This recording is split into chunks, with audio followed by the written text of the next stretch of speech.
Hello guys. आप सभी का स्वागत है मेरी चैनल मनी मैटर्स में।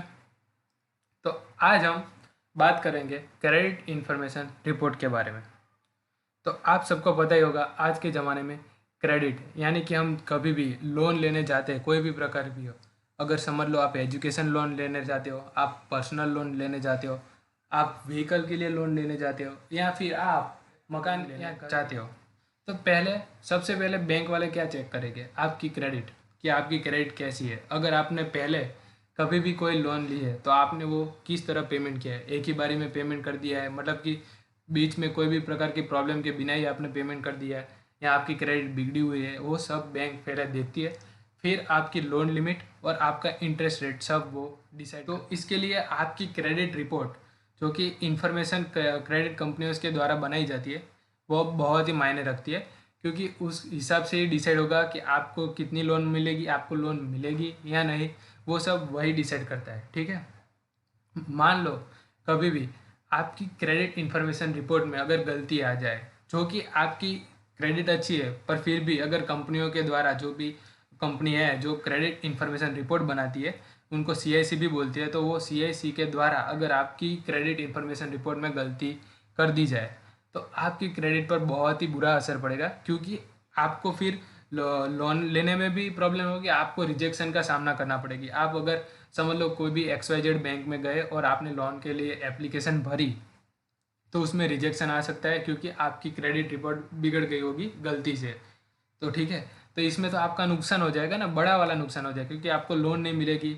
अगर आपको लोन मिल भी गई तो उस पर इंटरेस्ट रेट भी अच्छा नहीं मिलेगा, आपको ज़्यादा इंटरेस्ट पे करना पड़ेगा। क्योंकि बैंक ये कंसिडर करेगी कि आपकी क्रेडिट रिपोर्ट अच्छी नहीं है, तो इसमें वो रिस्क की तरह लेगी, क्योंकि इसमें रिस्क है, वो ऐसा सोचेंगे, और आपका जो भी इंटरेस्ट रेट आएगा वो बढ़ा देंगे। ठीक है। तो आपको इस दो तरह के बड़े नुकसान हो जाएंगे। तो अब समझ लो अब क्या करें। तो पहली बात, कि जो भी क्रेडिट इंफॉर्मेशन कंपनी है वो आरबीआई की ओम्बुड्समैन स्कीम 2021 के अंदर रेगुलेट की जाती है। तो जितनी भी कॉमर्शियल बैंक है, अर्बन कोऑपरेटिव बैंक्स है, और एनबीएफसी है, और शेड्यूल बैंक्स है, वो सारी की सारी बैंक और क्रेडिट इंफॉर्मेशन कंपनी आरबीआई के द्वारा रेगुलेट की जाती है। जो भी अपनी अपनी सेंट्रल बैंक है, रिजर्व बैंक ऑफ इंडिया, उसके द्वारा ये सारी की सारी कंपनियों को, जो भी बैंकिंग कंपनी है, उनको रेगुलेट किया जाता है। तो अगर आपके साथ ये प्रॉब्लम आती है कि आपकी क्रेडिट इंफॉर्मेशन रिपोर्ट में गलती आ गई है, तो आपको अगर कंप्लेंट दर्ज करवानी है तो आप आरबीआई को कंप्लेंट दर्ज कर सकते हैं। और उसके लिए अलग अलग तरीके भी है, ऑनलाइन तरीके भी है और ऑफलाइन तरीके भी है। तो हम उसके बारे में बात करेंगे। तो हम पहले देखते हैं कि पहला तरीका कौन सा है। तो पहले एक आरबीआई की वेबसाइट आती है, उसका नाम है cms.rbi.org.in। तो अगर आप देखेंगे तो ये जो आरबीआई का पेज दिख रहा है, ये आरबीआई की cms.rbi.org.in वाली वेबसाइट है। तो इसके अंदर तरह तरह के आप कंप्लेंट फाइल कर सकते हो। तो इसमें आप जो भी banking NBFC and system participant की कंप्लेंट्स है, उसमें जाकर आप सीआईसी यानी कि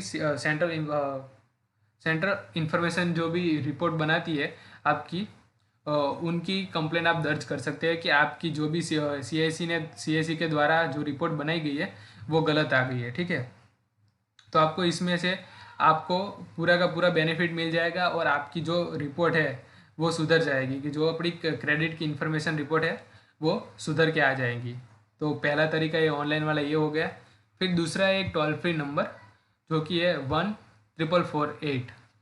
और उसके द्वारा भी आप आरबीआई में कॉल करके आपकी ग्रीवेंशियल रीएड्रेशन मैकेनिज्म के अंदर आप आरबीआई को कंप्लेंट कर सकते हैं कि हमारी ये रिपोर्ट बिगड़ गई है और इसमें भी गलती है, और आपको इसमें ज़रूरी डॉक्यूमेंट भी फाइल अप करने पड़ेंगे, क्योंकि इनको भी प्रूफ चाहिए कि आप सही बोल रहे हैं।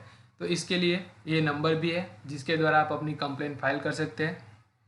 फिर एक दूसरा तरीका है जिसको बोलते हैं ईमेल के द्वारा। rbi.org.in पर आप ईमेल सेंड करके भी आपकी क्रेडिट इंफॉर्मेशन रिपोर्ट की कंप्लेंट दर्ज करवा सकते हैं।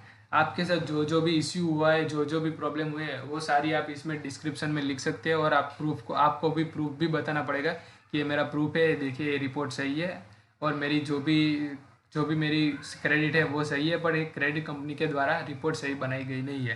तो आप इस तरह भी कंप्लेंट फाइल कर सकते हैं। और लास्ट तरीका आता है जिसमें आप सीधा जो फिजिकल फॉर्म आता है, अपना जो ट्रेडिशनल फॉर्म बोलते हैं, वो फाइल अप करके वो सीधे आरबीआई को भेज सकते हैं। उनका जो सेंट्रल जो मैकेनिज्म सिस्टम है ग्रीवेंसेस देखता है, यानी कि कंप्लेंट्स देखता है, वो उस डिपार्टमेंट में आप सेंड करके भी आपकी कंप्लेंट दर्ज करवा सकते हैं। तो हमने देखा आज के ज़माने में जो भी क्रेडिट इन्फॉर्मेशन रिपोर्ट है वो बहुत ही ज़रूरी है हमारी ज़िंदगी में, क्योंकि हमें कभी भी अगर फाइनेंशियल असिस्टेंस चाहिए तो हम बैंक के पास जाएंगे और वो बैंक का जो डॉक्यूमेंट मांगती है उसमें पहले वो क्रेडिट इन्फॉर्मेशन रिपोर्ट मांगेगी। तो अगर आपकी क्रेडिट इन्फॉर्मेशन रिपोर्ट ही गलत है तो आप लोन कैसे ले सकेंगे। तो ये बहुत ही ज़रूरी है कि आपकी क्रेडिट इन्फॉर्मेशन रिपोर्ट सही से लिखी गई हो और सही से बनाई गई हो। तो आपको ये वीडियो बहुत ही यूज़फुल होगा। तो आज के वीडियो में इतना ही, फिर मिलेंगे। धन्यवाद।